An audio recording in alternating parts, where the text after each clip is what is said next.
Vamos a hacer un repasito breve de lo que pillamos con Dani la semana pasada. Y pues es el curso que ustedes están pillando de programación orientada a objetos. Eh, Como le explicaba Dani la semana pasada, parce, la programación orientada a objetos es, digamos que uno de los paradigmas para programar. Hay muchos paradigmas. La otra vez también discutíamos el tema de qué paradigmas hay, cuáles son, y yo le explicaba, pues, ahí estoy explicando como que hay dos grandes, digamos que hay dos grandes como paradigmas, aunque no son paradigmas como tal, sino agrupación de paradigmas. Uno es como programación declarativa y el otro es imperativa. Entonces, la programación declarativa es donde usted declara, es decir, usted escribe sentencias para decir qué quiere hacer, ¿sí o qué quiere obtener. Entonces, por ejemplo, yo quiero obtener todos los usuarios que sean de tal escuela y que hayan pasado el examen, algo así. Entonces usted declara, yo quiero esto, pero usted no dice cómo lo quiere, cómo quiere que el programa lo ejecute o cómo quiere que el computador ejecute esa sentencia. Usted le está diciendo qué quiere y él ya por debajo tiene que saber cómo lo hace. Es decir, ya el programa o la aplicación que usted está utilizando ya sabe cómo procesar ese requerimiento que usted quiere.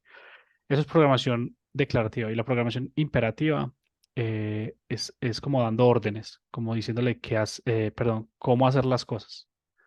Paso uno, paso dos, paso tres. Y de hecho, la programación imperativa es lo que hemos estado viendo como hasta ahora. Todo lo que hemos ido aprendiendo de Python, los scripts, los for, todo eso, eso está muy relacionado como con programación imperativa, que nosotros decimos cómo hacer. Entonces nosotros decimos, queremos recorrer la lista o generar los números primos del 1 al 100. Entonces lo que hacemos es un for, no sé qué, validamos si es un número divisible por sí mismo y por la unidad solamente, y no sé qué, y decimos si es primo o no es primo.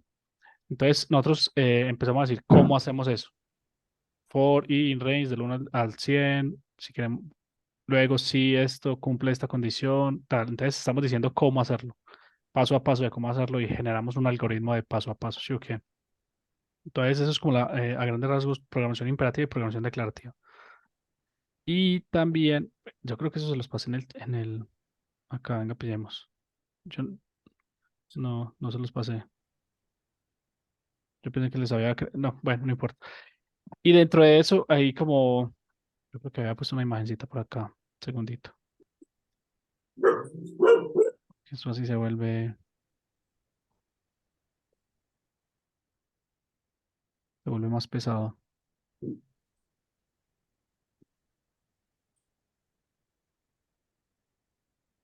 Segundo, yo me arrastro esto por acá. Está.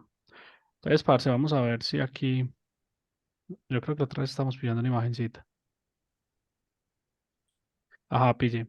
Está la programación declarativa y la programación imperativa. La declarativa está más pensada para declarar, es muy lógica, es muy funcional y hay unos lenguajes que son muy matemáticos que funcionan para esto. Por ejemplo, Scala. Scala es un lenguaje que está pensado para ser funcional y los lenguajes funcionales, digamos que son muy como a como se hacen las cosas en matemáticas.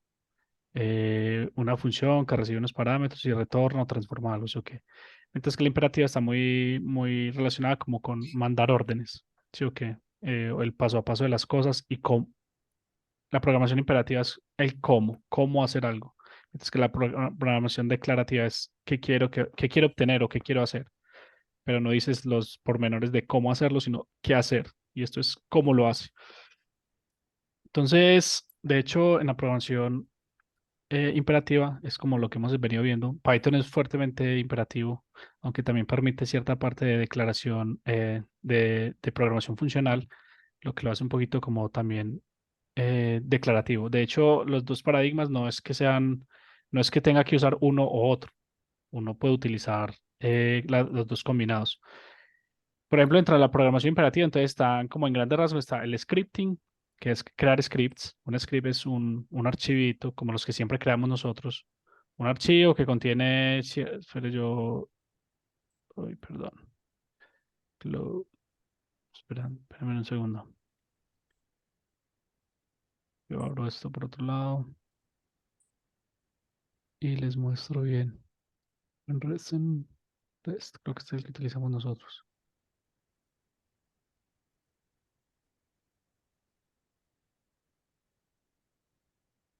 Esto. Uy, no, tampoco era. Creo que era este que se les explica la otra vez. Bueno, este fue el de programación orientada a objetos. Pero esto es un script. Un script es como un archivo donde yo tengo código y el código desarrolla algo. ¿Se acuerda el que hacíamos la otra vez que era esos códigos como el de Matplotlib, que nosotros creamos un Sí. archivito, tenía un main y ahí teníamos unas funciones y él hacía algo y lo ejecutábamos. ¿Ok? Eso es un script. Un script básicamente es un archivo que hace una tarea. El script es muy usado, por ejemplo, en tareas, por ejemplo, de sistema operativo, a nivel de sistema operativo, o por ejemplo, en tareas en un servidor o algo que nosotros le decimos, hey, vaya y actualice tales datos o vaya y actualice estas fechas o ejecute estos procesos que tienen que correr. Entonces yo llamo un script y ejecuto un script y ese script hace unas tareitas y acabo y ya. Pero no es como una aplicación que está todo el tiempo corriendo, digamos. Eso es un script. Es simplemente un archivo que se ejecuta y ya, hace una tarea y se acabó. Pues Pana, se está hoy, parando mucho a reiniciar el internet. A ver, hágale, parce, ya vengo. Si quiere, hágale, siga explicando. Breve. hágale pues. Y luego también tenemos, eso es scripting. Luego también tenemos programación orientada a objetos, que es el otro paradigma grande, creo que es uno de los más fuertes y de los más utilizados hoy en día también. Mm, y digamos que el paradigma de la programación orientada a objetos lo que dice es que representamos entidades de la vida real o entidades de negocio. Pues cuando yo hablo de negocio, hablo es de la aplicación que usted desarrolla o la solución que usted está generando. Entonces, digamos que la programación orientada a objetos trata de representar esas entidades de la vida real o del negocio en código, como utilizando unas plantillas que llaman clases. Yo creo que antes de haber explicado todo esto, debía haber dicho que un paradigma, realmente los paradigmas de programación son formas de programar, son formas de hacer las cosas, son estilos, como cuando usted escribe algo, yo escribo a un estilo muy, ¿cómo se dice? Muy periodístico, o por ejemplo, muy de novela. Entonces, ¿de qué forma se está contando las cosas? Acá es como de qué forma se está escribiendo el código, de qué forma se está generando una solución. Entonces, es simplemente un paradigma, es una forma de hacer algo, una forma, en este caso, una forma de programar que tiene, digamos, que unas reglas o unos parámetros, unos principios que uno sigue como para desarrollar, digamos, que una solución. Entonces, eso es un paradigma. Eh, Volvamos, entonces, la programación orientada a objetos utiliza clases, que son como las Breve, entidades, breve. ok. Entonces la programación orientada a objetos son como plantillas, ¿sí o qué? Que, que utilizamos como para representar esas entidades de la vida real. Entonces, hay que tener muy claro que una clase es la plantilla, es la definición lógica y el objeto es una instancia o la creación de una variable o la creación de un objeto es ya la creación o poner en práctica o materializar lo que me define una clase. Entonces ya un objeto ya es como tal la representación de algo. Entonces, por ejemplo, yo puedo tener la clase animal, y un objeto podría ser, por ejemplo, el objeto Firulais. Firulais es un animalito y lo estoy representando con la clase animal y el objeto como tal es Firulais, ¿sí? ¿Ok? Porque ya es una entidad, es algo que se creó a partir de esa clase. Otro podría ser Michi, que es un gato, también es un animal, entonces lo crea a partir de esta plantilla, pero ya es otra entidad perdón, ya es otra instancia que se creó a partir de esta definición o de esta plantilla. Entonces, digamos que hay que tener muy, muy, muy claro esto, que la clase es la definición formal, lógica, es una plantilla, mientras que el objeto es la instancia, es lo que se crea a partir de la clase. Eso es bastante importante entenderlo y tenerlo muy, muy claro. Bien. Y ya entrándonos pues ya como en detalle en la programación orientada a objetos, bueno, espere, primero antes de eso, en la parte de la programación declarativa, le puedo dar dos ejemplos. Uno puede ser SQL. SQL es como, a pesar de que no es un lenguaje de programación, pero es un lenguaje como para obtener datos y para hacer consultas a bases de datos. SQL es muy declarativo. SQL es, yo quiero obtener todos los estudiantes, como les contaba al principio, yo quiero obtener todos los estudiantes que cumplan con estas condiciones. Entonces usted está diciendo, ¿qué quiere obtener? Unos estudiantes que cumplen estas condiciones, pero no le está diciendo cómo, sino qué. Y también la programación funcional, que es una, como les contaba, es una programación un poco más enfocada a hacer las cosas un poco más como se hace matemáticamente, es decir, procesándolos como utilizando funciones y utilizando una función que procesa una cantidad de datos y luego esa función puede que el resultado se mande a otra función para que la siga procesando y así. Eso lo podemos ver en detalle luego más adelante. Yo les puedo explicar, pero para que se hagan una idea, es lo que en algún punto yo les he explicado así por encima, que es map, reduce y filter. Esas tres funciones son como muy básicas o muy fundamentales dentro de la programación funcional. Python soporta programación funcional y otros lenguajes que son nativamente creados para programación funcional, Haskell, por ejemplo, y otro que tiene mucha fuerza hoy en día es Scala, aunque Scala también soporta ambos, orientado a objetos y funcional, pero también está muy enfocado a funcional.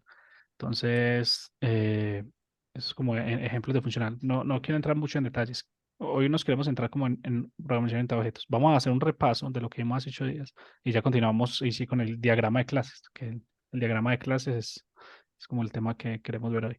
Entonces, parce, pille, la programación programación orientada a objetos es, ya se los dije, está representada por clases, son plantillas que representan entidades de la vida real.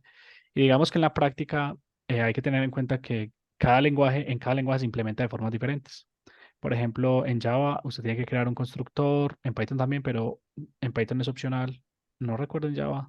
Yo siempre comparo Java porque yo aprendí programación orientada a objetos con Java, aunque ya se me olvidó mucho utilizarlo y cómo se hacen las cosas allá, pero a veces lo comparo mucho. Y aparte porque Java nació como un lenguaje orientado a objetos, fuertemente orientado a objetos. Ese fue como, cuando nació Java, nació para ser un lenguaje totalmente orientado a objetos, para ser como el lenguaje de facto para orientación a objetos.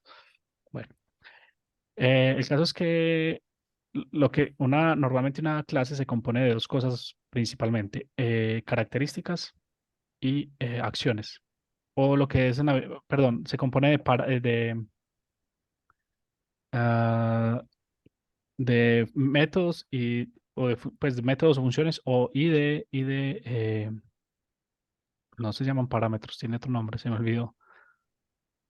Pero sí, es como una cosa es lo que representa características de la vida real y otra cosa es lo que representa las acciones que puede hacer esa entidad de la vida real. Entonces, por ejemplo, un animal tiene un peso y tiene un nombre. Esas son características, ¿sí? O que esto representa las características.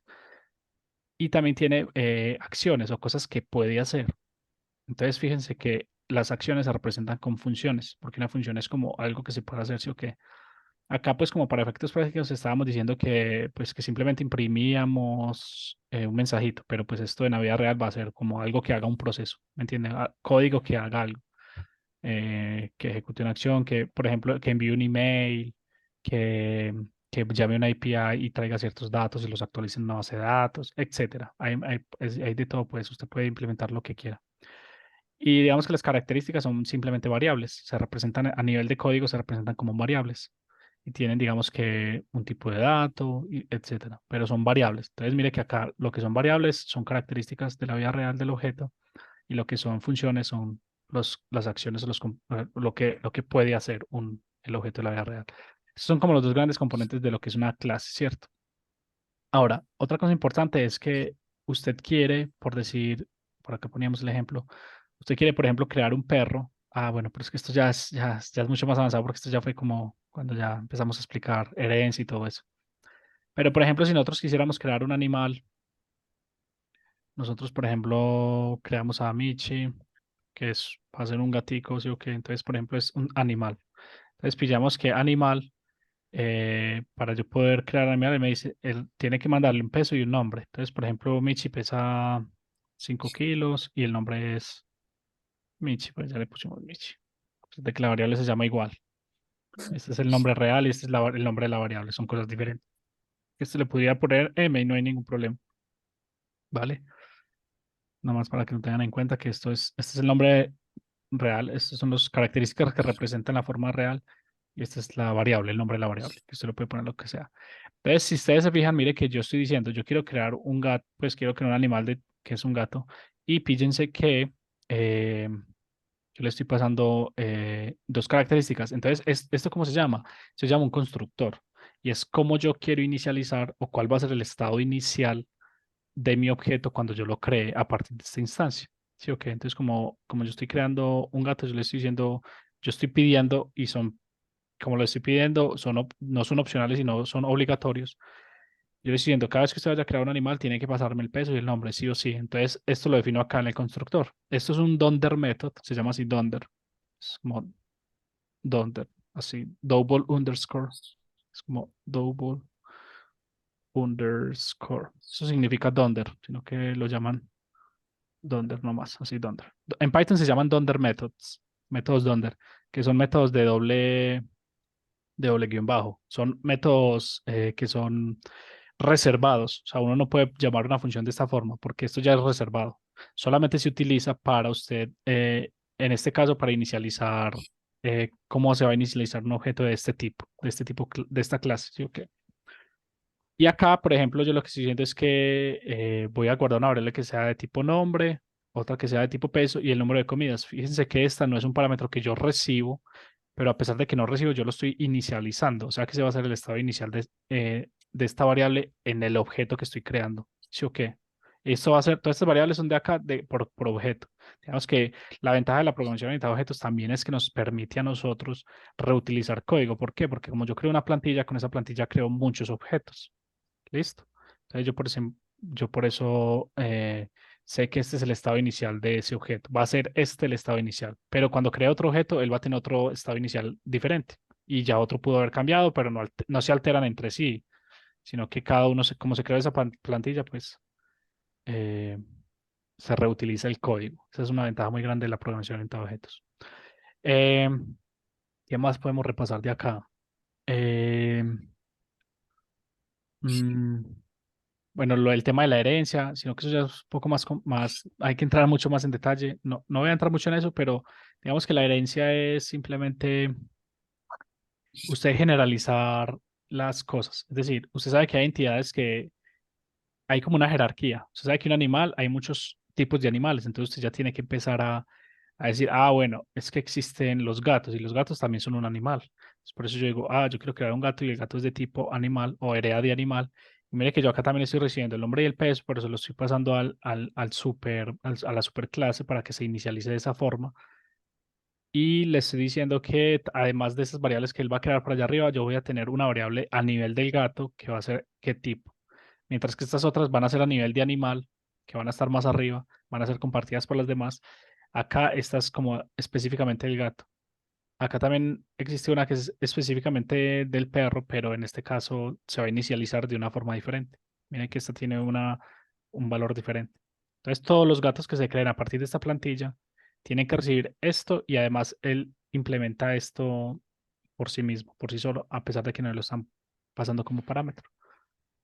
Y lo mismo un perro. Él está creando un perro con los dos parámetros que son obligatorios y además le está agregando uno nuevo, que no es obligatorio, que él lo crea, digamos que ahí a la hora de crearlo o de inicializar el objeto. Entonces, digamos que, a ver, la herencia o la generalización, ¿cómo se debería llamar? La generalización es usted aún más reutilizar más código, porque usted está, digamos que englobando el código que es común para lo que son perros y gatos y lo está creando acá sin necesidad de usted duplicar todo este código para gatos y para perros y luego para vacas y luego para peces y etcétera. Entonces, digamos que usted lo generaliza en una clase que sea más general a ellas. ¿Listo? Una clase que englobe a las demás. Entonces, eso se llama generalización y pues uno habla de herencia también. O sea, que una clase hereda de otra, o esta clase es padre de otra, o esta clase es hija de otra y así. Listo. Eso es como en grandes rasgos. Eh, Eso, de hecho, la generalización es uno de los pilares de la programación orientada a objetos. Son cuatro pilares fundamentales que son, ¿cuáles, Dani? ¿Se acuerda? Los está abstracción, Ujú. encapsulamiento, herencia y polimorfismo. Listo, entonces abstracción. ¿Y se acuerda más o menos qué es abstracción? Me falta repasarme eso bien. Sí. Pero no es como lo de ocultar. Ese, Bueno, no, ese es encapsulamiento. ya. Ese es ocultar ciertas cosas para que no sean accesibles, Sí, sino sí, por sí. medio de algo que lo exponga. Por ejemplo, mire que yo acá estoy diciéndole guión bajo Guión bajo. nombre. Sí, Ajá. sí, sí. ¿Y qué quiero decir con guión bajo? Quiero decir que eso está pensado para hacer variables ocultas. Quiere decir que no se pueden leer por fuera de sí mismas. Es decir, solo el gato o el animal que se crea a partir de esta plantilla, él va a conocer sus valores. Si él quiere decir, si él quiere exponer esos datos o decirle a otras entidades, a otras clases, otros objetos de otras clases que quieran consultar esas cosas, el mismo objeto tiene que exponer esos valores. ¿Cómo los expone? A través de unas funciones. En Python se utiliza de esta forma. Usted le dice, hey, eso es una propiedad, o sea, que se va a comparar como una propiedad, es decir, a pesar de que no tiene una acción, porque esto es una función, debería representar una acción, pero como le estamos diciendo que en realidad es una propiedad, pues lo estamos decorando con @property. Entonces, digamos que esto se va a comportar como si fuera una variable. ¿Listo? Entonces yo lo puedo leer como animal, o por ejemplo, así, por ejemplo, a.nombre, que es animal.nombre, pero mire que yo no estoy llamando a esa función, porque él lo va a tomar como si fuera una propiedad, como si fuera un valor, una característica. Entonces, por eso le pongo la property, es para eso. Mm, Eso es el encapsulamiento, listo. La primera que usted mencionaba es ¿cuál? Abstracción. La abstracción. La abstracción es simplemente lo que acabamos de hacer. Definir clases. Definir una clase o definir una Ya. plantilla. Eso es la abstracción. Abstraer un objeto de la vida real o de mi negocio como una plantilla de código. Eso es abstraer. Definir las clases. ¿Listo? ¿Y cuál falta? El Po- encapsulamiento, eh, Polimorfismo y polimorfismo. El bueno, polimorfismo es un poco más compleja de explicar. Ahí no sé si Dani me entendió un poco hace 8 días, pero es un poco más compleja. ¿Por qué razón? Porque el polimorfismo es simplemente que un objeto se puede comportar de diferentes maneras, sí, sí. a pesar de que por ejemplo, el gato o el perro, a pesar de que son animales, el perro come de una forma y el gato come de otra forma, o corren de una forma y el gato corre de otra forma. Entonces, son formas diferentes de implementar su comportamiento. Eso es lo que es el polimorfismo. Listo. Cada uno, a pesar de que tenga sus comportamientos, lo implementa de Los formas hace diferentes. diferentes. Ajá. Entonces son como los 4 grandes pilares. Listo. Bueno, Listo.